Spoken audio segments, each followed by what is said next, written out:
Vijendra sir ಅವರೇ, ತಾವು ನಮ್ಮ ಮಾನ್ಯ ಶಿಕ್ಷಣ ಸಚಿವರಾದ ಮಧು ಬಂಗಾರಪ್ಪ ಸಾಹೇಬ್ರ ಬಗ್ಗೆ ಅದೇನೋ ಅವ್ರ ಹೇರ್ ಸ್ಟೈಲ್ ಬಗ್ಗೆ ತಾವು ಮಾತಾಡಿದ್ರಿ. ನೀವು ರಾಜ್ಯಾಧ್ಯಕ್ಷರು ಸರ್, ಇಶ್ಯೂಸ್ ಮೇಲೆ ಮಾತಾಡಿ, ತಪ್ಪುಗಳಿದ್ರೆ ತೋರಿಸಿ. ಹೋಗಿ ಹೋಗಿ ಹೇರ್ ಸ್ಟೈಲ್ ಬಗ್ಗೆ ನೀವು ಮಾತಾಡ್ತೀರಾ ಅಂದರೆ, ಇಲ್ಲ ನೀವು ಓದೋದು ಕಡಿಮೆ ಮಾಡಿರಬೇಕು, ಇಲ್ಲ ನಿಮ್ಮ ಹಿಂದೆ ಇರೋ ಅಡ್ವೈಸರ್ಗಳು ಓದೋದು ಕಡಿಮೆ ಮಾಡಿರಬೇಕು, ಇಲ್ಲ ನಿಮಗೆ ಗೈಡ್ ಮಾಡ್ತಿದ್ದಾರಲ್ಲ ಅವ್ರನ್ನಾದರೂ ನೀವು ಚೇಂಜ್ ಮಾಡ್ಕೋಬೇಕು. ನಿಮ್ಮ ಪಾರ್ಟಿ MLAಗಳು ಸದಸ್ಯರು ಮಾತಾಡಲಿ. ಒಂದು ಶಿಕ್ಷಣ ಸಚಿವರನ್ನ ಪ್ರಶ್ನೆ ಮಾಡುವಾಗ ವೈಯಕ್ತಿಕ ತೇಜೋವಧೆಗೆ ಯಾರಾದರೂ ಇಳಿತಾರ? ವಿಜೇಂದ್ರ ಅವರೇ, ಶಿವಮೊಗ್ಗದ ಇತಿಹಾಸದಲ್ಲಿ ಇಬ್ಬರನ್ನ ಮರೆಯೋಕ್ಕಾಗಲ್ಲ. ಶಿವಮೊಗ್ಗದ ಇತಿಹಾಸ, ಆ ಇಬ್ಬರು ಇಲ್ಲದೆ ಇತಿಹಾಸ ಕಂಪ್ಲೀಟ್ ಆಗಲ್ಲ. ಒಂದು ಬಂಗಾರಪ್ಪ ಸಾಹೇಬರು, ಇನ್ನೊಂದು ಯಡಿಯೂರಪ್ಪ ಸಾಹೇಬರು. ಇವರಿಬ್ಬರು ಶಿವಮೊಗ್ಗ ಚರಿತ್ರೆಯಲ್ಲಿ ಉಳಿಯೋರು. ಇವತ್ತು ಬಂಗಾರಪ್ಪ ಸಾಹೇಬರು ಸ್ಟೈಲ್ಗೆ, ಕೆಲಸದಲ್ಲೂ ಸ್ಟೈಲ್ಗೆ ಕೇರ್ ಆಫ್ ಅಡ್ರೆಸ್ ಆಗಿದ್ದವರು. ಗ್ರಾಮೀಣ ಕೃಪಾಂಕ ಕೊಟ್ಟು ರೂರಲ್ ಮಕ್ಕಳು ಪ್ರತಿಷ್ಠಿತ ವಿದ್ಯಾಸಂಸ್ಥೆಯಲ್ಲಿ ಓದಬೇಕು ಅಂತ ಆವತ್ತು ಗ್ರಾಮೀಣ ಕೃಪಾಂಕ ಕೊಟ್ಟವರು ಬಂಗಾರಪ್ಪ ಸಾಹೇಬರು. ಭಾಳಷ್ಟು ಯೋಜನೆಗಳನ್ನ ತಂದವರು ಬಂಗಾರಪ್ಪ ಸಾಹೇಬರು.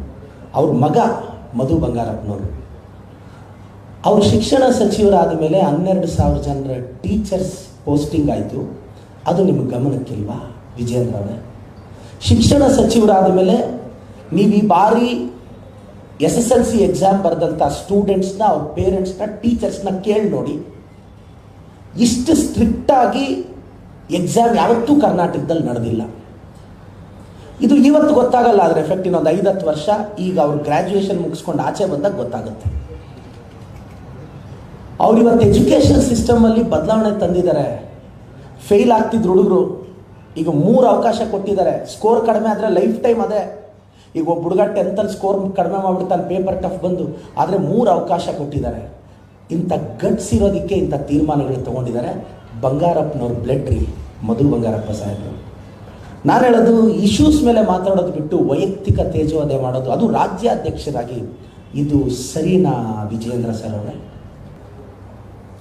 ಎಷ್ಟು ವಿಚಾರಗಳು ಮಾತಾಡ್ಬೋದು ಪ್ರತಿದಿನ, ಒಂದು 4 ಪತ್ರಿಕೆ ಓದಿದ್ರೆ. ಅದೆಲ್ಲ ಬಿಟ್ಟು ಅದು ಏನು ಸರ್ ಹೇರ್ ಸ್ಟೈಲ್? ಸರ್, ಮಧು ಬಂಗಾರಪ್ಪನವ್ರ ಹೇರ್ ಸ್ಟೈಲ್ಗೆ ಕರ್ನಾಟಕದಲ್ಲಿ ಅವ್ರದ್ದೇ ಆದಂಥ ಫ್ಯಾನ್ಸ್ ಫಾಲೋವರ್ಸ್ ಇದ್ದಾರೆ. ನೀವು ಯಾಕೆ ಅದ್ರ ಬಗ್ಗೆ ತಲೆ ಕೆಡಿಸ್ಕೊತೀರಾ? ಕಂಟೆಂಟ್ ಇಲ್ಲದೆ ಇದ್ದಾಗ, ಪ್ರಿಪ್ರೇಷನ್ ಇಲ್ಲದೆ ಇದ್ದಾಗ, ಅಡ್ವೈಸರ್ಸು ಬರೀ ಡೀಲ್ಗಳಿಗಿಳಿದಾಗ ಹಿಂಗಿರುತ್ತೆ ಕಂಟೆಂಟ್ ಪ್ರೆಸೆಂಟೇಷನ್.